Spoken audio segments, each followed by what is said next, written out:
Assalamualaikum warahmatullahi wabarakatuh. Perkenalkan, nama saya Abdul Latif dengan NIM 22338133 dengan mata kuliah biomaterial. Di sini saya akan menjelaskan atau menyampaikan materi yang telah dipelajari dari satu semester sampai semester akhir ini. Selanjutnya nanti saya akan menjelaskan satu artikel terindeks Scopus dengan topik modifikasi permukaan dengan judul aplikasi metode cutting pada membran guide bond regeneration atau bisa disingkat GBR. Selanjutnya saya akan menjelaskan apa itu biomaterial. Biomaterial adalah bahan yang digunakan untuk berinteraksi dengan tubuh manusia. Maksudnya tuh bahan yang berinteraksi pada tubuh manusia nantinya, baik untuk menggantikan, memperbaiki atau membantu fungsi jaringan dan organ tubuh. Biomaterial bisa berasal dari logam, keramik, polimer atau bahan alami, dan harus biokompatibel agar tidak ditolak oleh tubuh manusia. Selanjutnya peran biomaterial dalam dunia medis dan teknik. Saya akan menjelaskan satu persatu. Yang pertama saya akan menjelaskan dalam dunia medis. Dalam dunia medis itu ada pengganti jaringan atau organ. Biomaterial digunakan sebagai implan untuk menggantikan bagian tubuh yang rusak, seperti sendi buatan dengan buatan titanium atau polietilen, dan gigi tiruan, katup jantung buatan. Selanjutnya penyembuhan luka dan regenerasi pada jaringannya. Digunakan sebagai perban pintar atau scaffold atau rangka jaringan untuk membantu pertumbuhan sel baru dan mempercepat penyembuhan pada luka. Selanjutnya itu ada sistem pengantar obat atau drug delivery system. Biomaterial dipakai untuk mengontrol pelepasan obat agar lebih tepat sasaran, mengurangi efek samping dan meningkatkan efektivitasnya. Pembuatan alat medis digunakan dalam digunakan dalam kateter, jahitan bedah, stent dan lensa kontak yang harus kompatibel dengan jaringan tubuh. Di dalam dunia medis, sekarang di dunia teknik. Di dunia teknik atau rekayasa dan desain material. Insinyur merancang biomaterial agar kuat, tahan korosi, dan biokompatibel sesuai fungsi medisnya. Selanjutnya itu ada modifikasi permukaan materialnya. Teknik seperti plasma treatment atau cutting diterapkan agar permukaan biomaterial mendukung pertumbuhan sel atau tidak ditolak tubuh.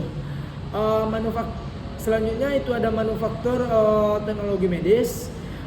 Teknik 3 dimensi printing digunakan untuk mencetak implan, jaringan buatan atau perangkat medis yang dipersonalisasi.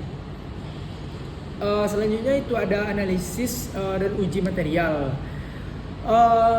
Dalam analisis dan uji material melibatkan uji sifat mekanik, kimia, dan biologis biomaterial sebelum digunakan pada manusia.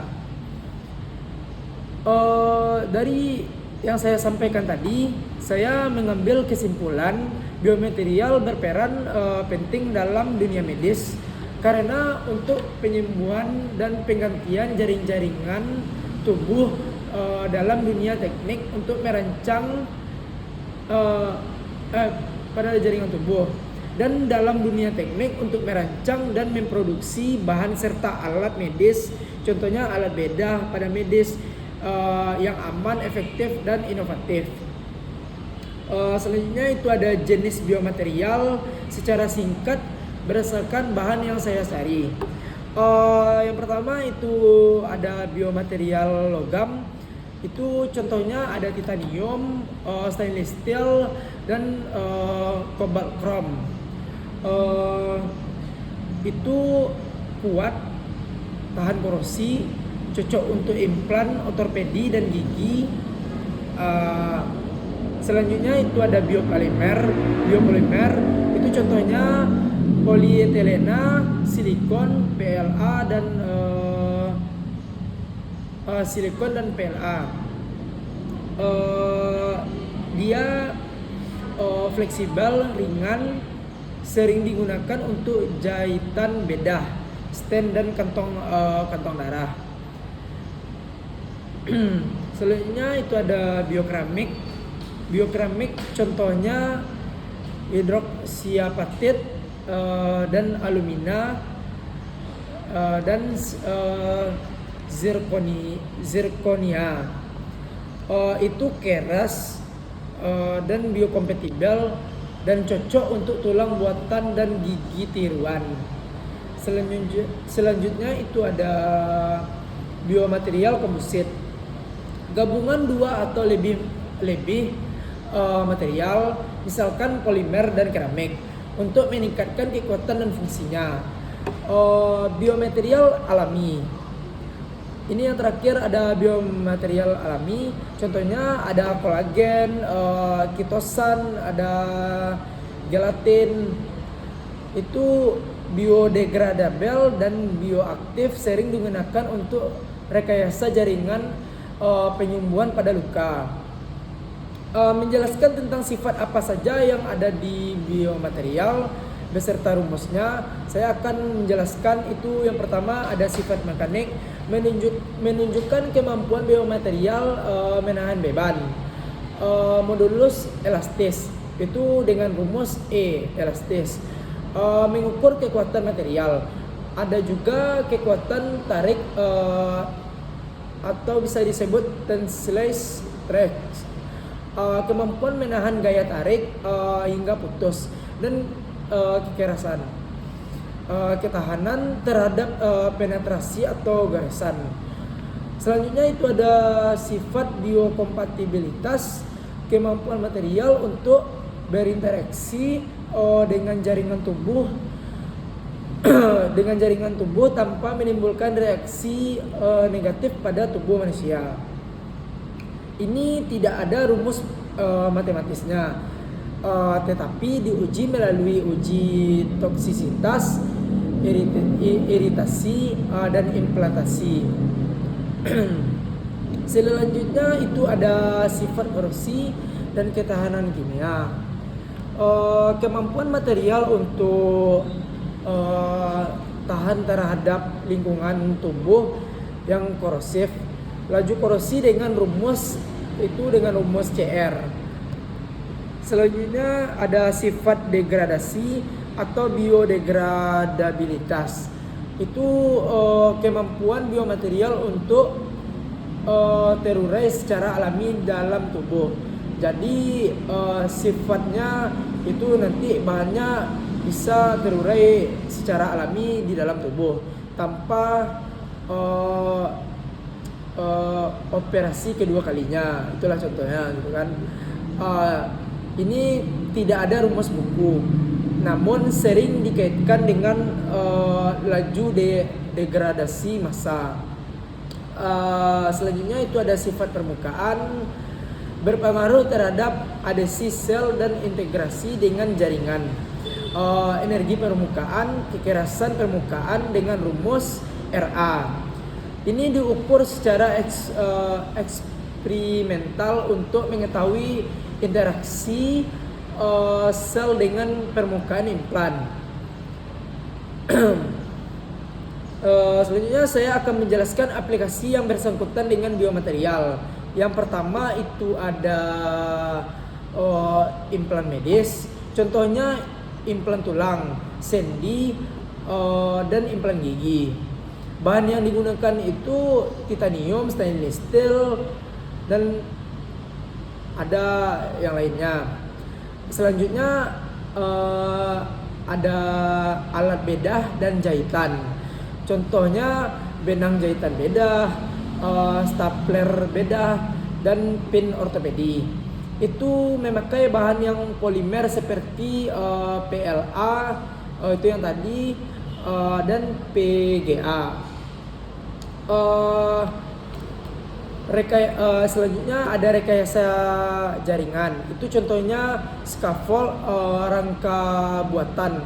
Scaffold itu rangka buatan untuk regenerasi tulang, kulit atau organ. Itu memakai bahan kolagen, kitosan, gel berbasis protein. Selanjutnya itu ada sistem pengantar obat, drug delivery system.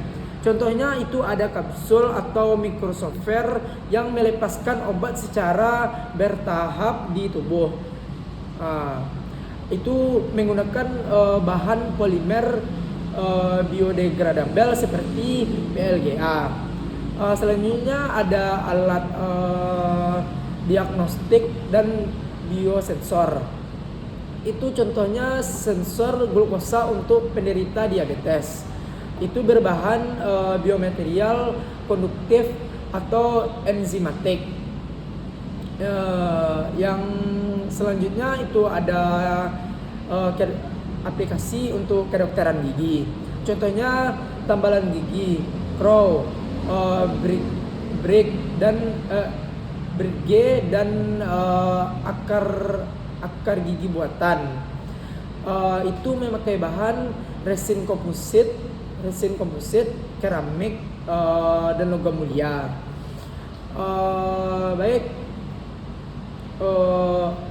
Aplikasi metode coating pada membran guide, bond regeneration atau GBR, tinjauan literatur. Selanjutnya saya akan menjelaskan artikel yang saya cari. Satu artikel Scopus dengan judul aplikasi metode cutting pada membran guide bond regeneration atau bisa disingkat GBR. Ini sebagai penulis Muhammad Faiz Soekarno, Helmi Fatur Rahman, Tahta, dan Fatis Sunnah. Selanjutnya saya akan menjelaskan GBR merupakan metode regenerasi tulang yang menggunakan membran sebagai penghalang untuk mencegah pertumbuhan jaringan non osteogenic ke dalam area defek tulang. Namun keterbatasan mekanik dan biologis dari membran GBR, baik yang resorbable maupun metode pelapisan cutting yang dapat diterapkan untuk meningkatkan karakteristik pada membran GBR.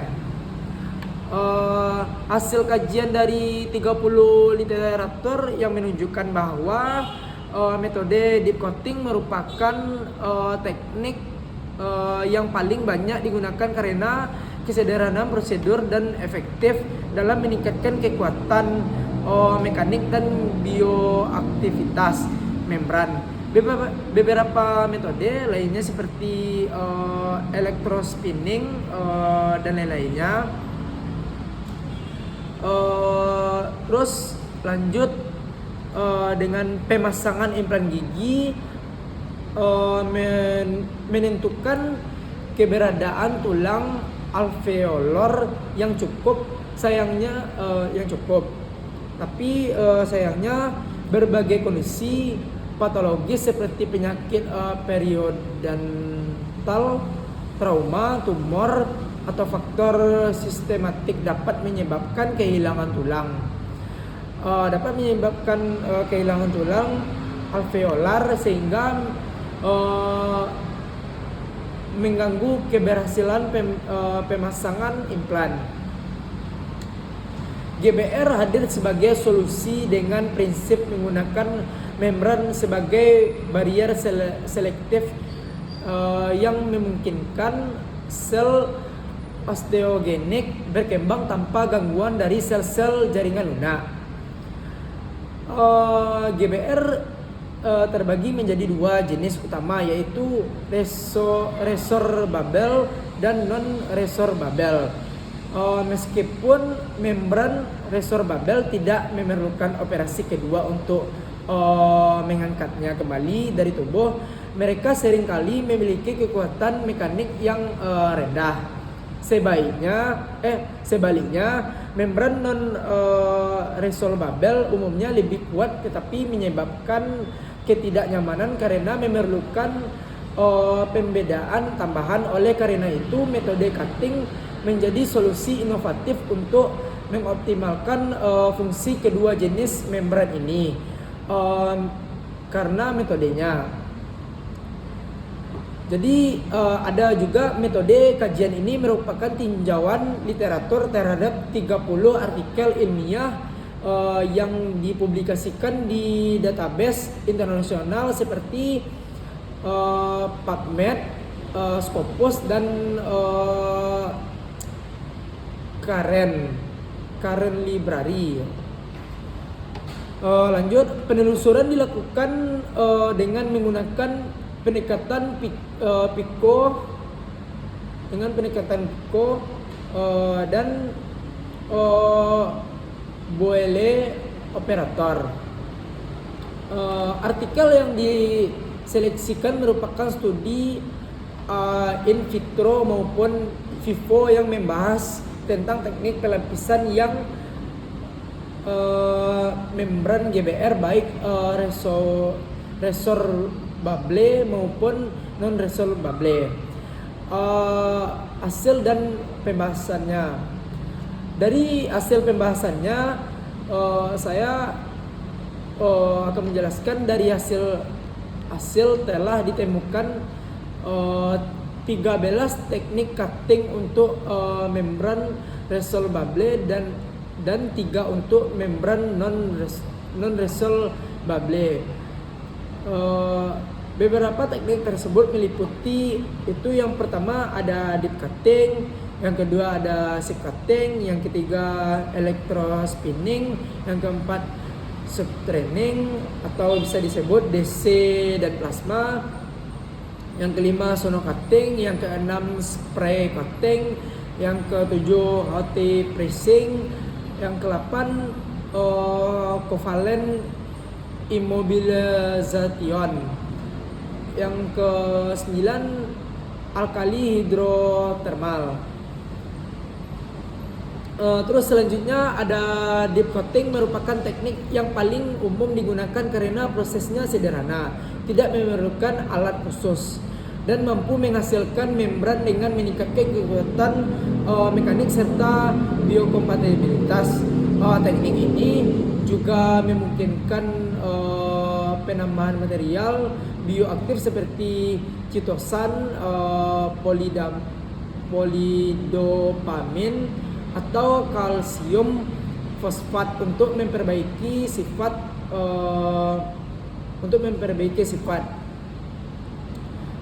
metode ini seperti electrospinning menghasilkan struktur berserat nano yang menyerupai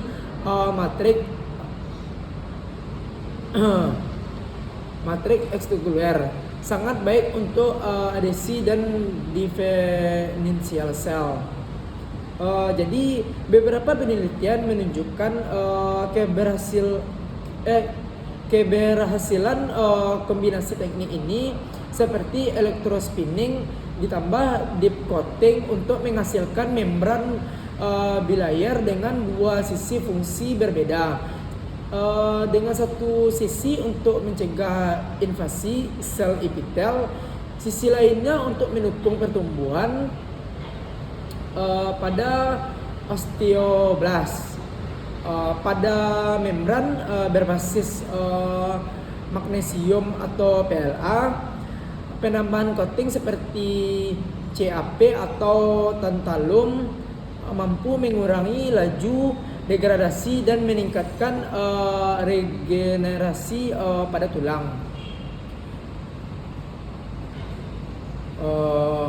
Untuk membran non resorbable seperti titanium mesh, coating dengan bahan seperti polyadopamin, minyak manuka, dan lain-lain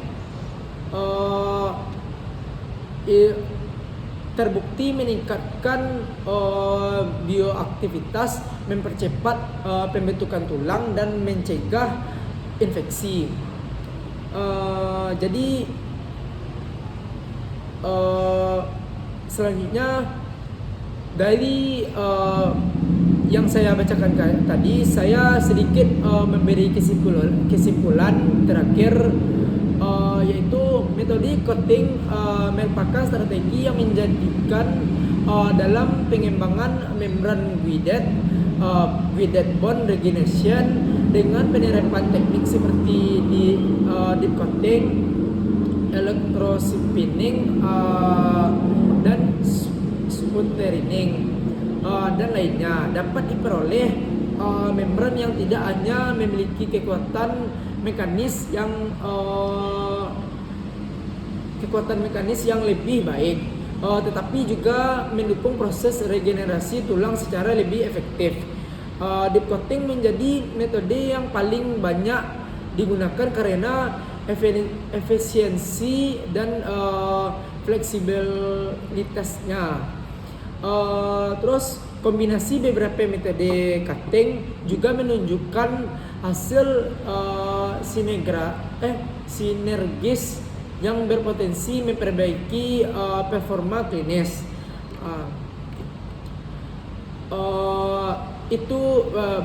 Itu saja kesimpulan terakhir yang saya bisa sebutkan. Jadi saya mengambil artikel yang berjudul aplikasi metode cutting pada membran guided bone regeneration atau bisa disingkat GBR.